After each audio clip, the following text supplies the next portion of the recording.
Oi, sétimo ano, vamos estudar filosofia.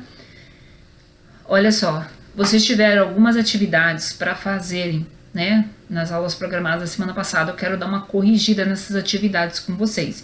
Então, eu quero que vocês peguem um livro de filosofia de vocês, lápis e borracha, vamos dar uma repassada nessas atividades para ver se vocês entenderam e fizeram tudo certo. Olha só. As atividades de vocês estão no capítulo 6, a página 25, tem um texto, uma poesia. E eu quero ler essa poesia aqui para vocês, tá?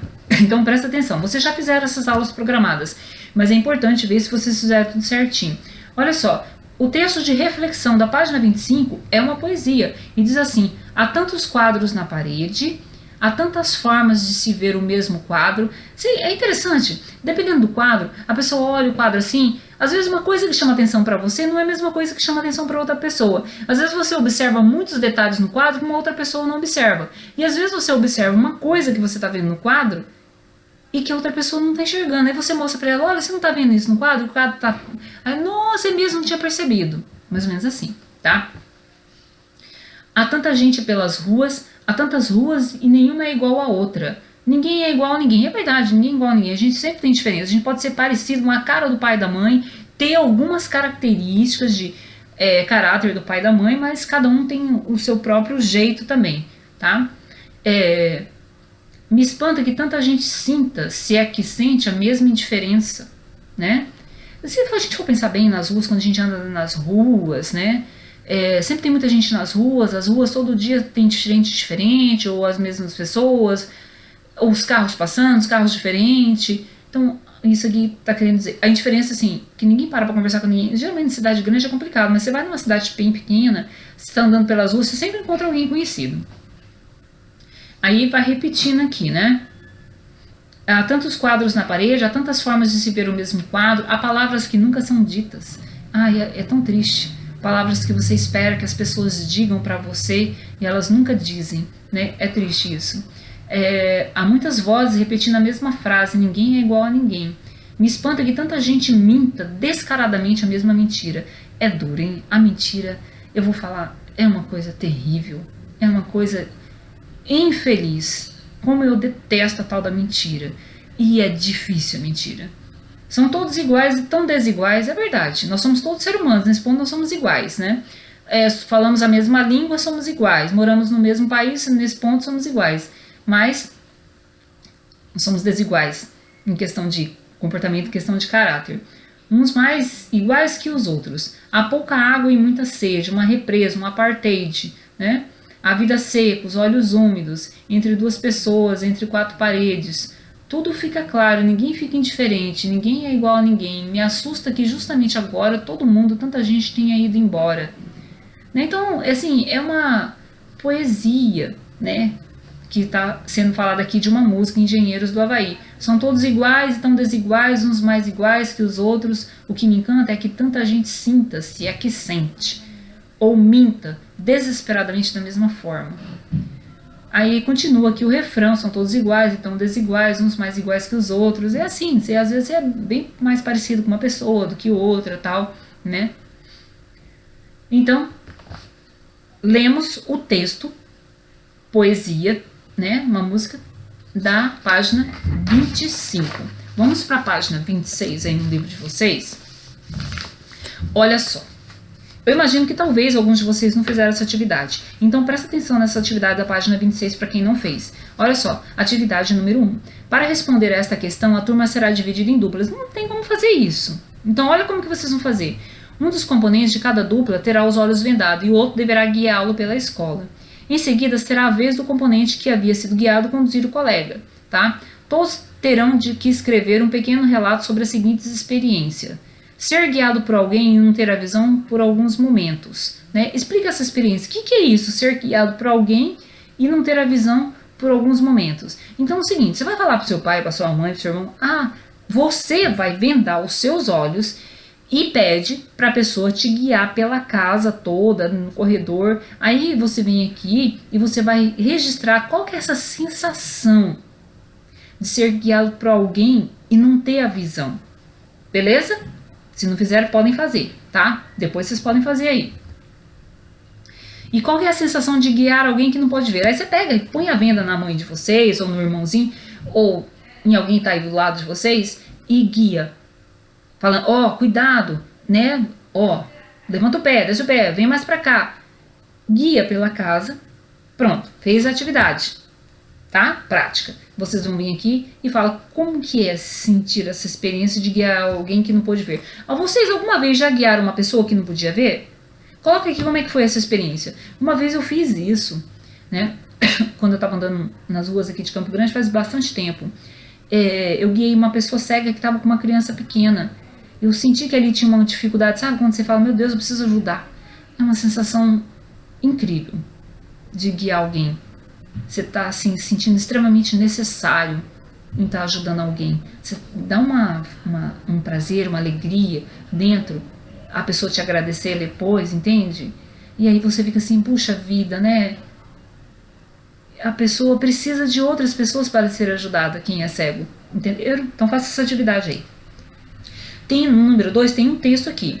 Leia o texto a seguir e responde o que se pede. Então a e B é referente a esse texto. E olha só, às vezes nem eu mesmo sei quem sou. Às vezes sou o meu queridinho. Às vezes sou um moleque mal criado. Para mim, tem vezes que eu sou o rei.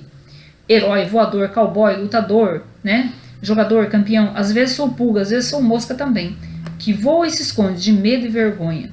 Às vezes eu sou Hércules, Sansão, vencedor, peito de aço, goleador. Mas o que importa? O que pensam de mim?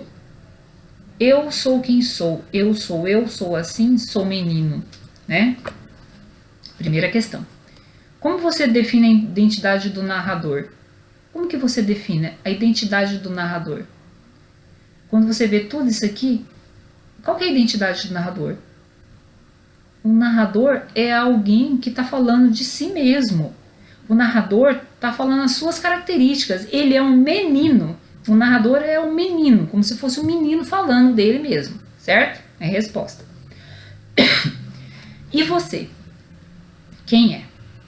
Apresente os traços da sua identidade, destacando como os outros o definem e como você se define a si mesmo. Você pode perguntar, mãe, como é que eu sou? Sua mãe fala assim, você é um menino assim, você é uma menina assim, assim. Vem e escreve. E você acha que, sua mãe tá certa? Você tem mais alguma coisa para falar de si mesmo? É o que você vai responder aqui, certo? Página 27. Essa atividade era para ter feito semana passada, mas eu estou fazendo aqui com vocês para corrigir, para vocês dar uma corrigida aí. Olha só, página 27, observe a imagem a seguir e descreva o que ela representa. Você está olhando a imagem de um homem cadeirante e uma bailarina. Eles estão dançando. Escreve pessoalmente. O que essa imagem representa para vocês? Isso é bem pessoal, né? Bem pessoal. Isso aí vocês podem escrever. Olha só, 4. Pesquise outra imagem que expressa a ideia de ser diferente, que ser diferente é normal. E nas linhas a seguir descreva. Existem muitas figuras, muitas ilustrações de pessoas diferentes, pessoas que têm atletas paralímpicos. Você já deve ter visto isso em algum lugar, tá? Então pesquisa essa imagem e vê, né, eles correndo com a perna mecânica, jogando basquete, jogando futebol de cego. Gente, eu achei incrível isso, né?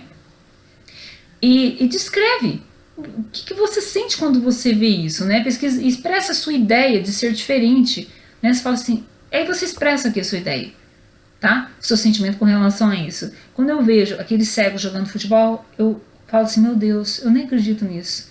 Como que todo mundo ali cego, alguns com um olho só, tal, uma visão no olho só, o outro não, estão ali jogando futebol, né? Em Jogos Paralímpicos a gente vê também isso. Então, assim, é muito bacana você ver que essa limitação, esse defeito deles, não deixam de fazer as mesmas coisas que uma pessoa normal faria. Jogar bola, participar de um esporte ou até mesmo trabalhar, tá? 5. O que pode mudar na vida de alguém quando as suas particularidades são encaradas como uma virtude? Nossa, pode mudar muita coisa. Porque quando você, em vez de ver o lado ruim da pessoa, ou às vezes ver o defeito da pessoa, você vê que ela tem alguma virtude boa, tá? Isso pode mudar muito. Quando você vê, assim, pessoas que têm deficiência, mas você sabe que apesar da deficiência dessas pessoas, nossa, elas fazem isso, fazem aquilo, e com certeza é uma coisa, assim, bastante bacana a gente ver isso, que elas estão vivendo uma vida tão normal quanto a nossa, tá? Ou normal como a nossa vida, com as suas limitações. beleza? Até a número 5, atividade para vocês fazerem. A 6 é uma atividade que era para fazer em grupo, tá? Mas isso aqui você pode fazer de maneira individual, algum tipo de discriminação em sua escola. Elabore uma campanha para superar esse problema. Não tem como fazer aqui na escola, mas você pode fazer na casa de vocês. Um problema de discriminação, qual a solução que você acha para um problema de discriminação que você escolha, ok? Vocês podem responder aqui porque tem um espaço aqui no livro, tá bom? Ó, essas atividades já eram para ser feitas. Então, assim, eu tô passando aqui para explicar como que era para elas terem sido feitas. Então, vocês podem começar a corrigir aí se não tá dentro de tudo isso aqui que eu falei para vocês, ok? Então, assim, a número 6 era para fazer? É para fazer. Tem um espaço em branco aqui no livro? Tem. Podem fazer ela. Então, pensa assim, pesquise sobre algum tipo de discriminação. Ou vocês pensam um tipo de discriminação que vocês conhecem. Fala, mãe, qual é o tipo de discriminação que existe hoje? Né? Ela vai falar. Aí você vai escrever essa discriminação e você vai pensar numa solução para que essa discriminação diminua, para que essa discriminação não exista, para melhorar essa situação. Vocês entenderam como que vocês vão fazer? Vão fazer aqui, nesse espaço em branco, tá? Eu sei que muitos de vocês já fizeram, já mandaram, mas isso não significa que vocês não vão corrigir aí em casa, ok? Para fazer a coisa bem certa. Então, assim, expliquei as atividades para vocês da página 26 e 27. Eu li lá o texto da página 25, tá? Então, já dei algumas respostas aqui para vocês. Se estiver bem parecido com a resposta de vocês, não precisa corrigir. Mas se vocês não conseguiram fazer, já dei aí algumas respostas aí para vocês, né? Para vocês fazerem aí e não ter erro aí nessas atividades aí que vão fechar o capítulo 6 de vocês, ok? Então vamos estudar, prestar atenção. Esses vídeos de correção que eu tô ajudando vocês, como que deve fazer, escutem 2 vezes, ok? Turminha do 7º, até mais!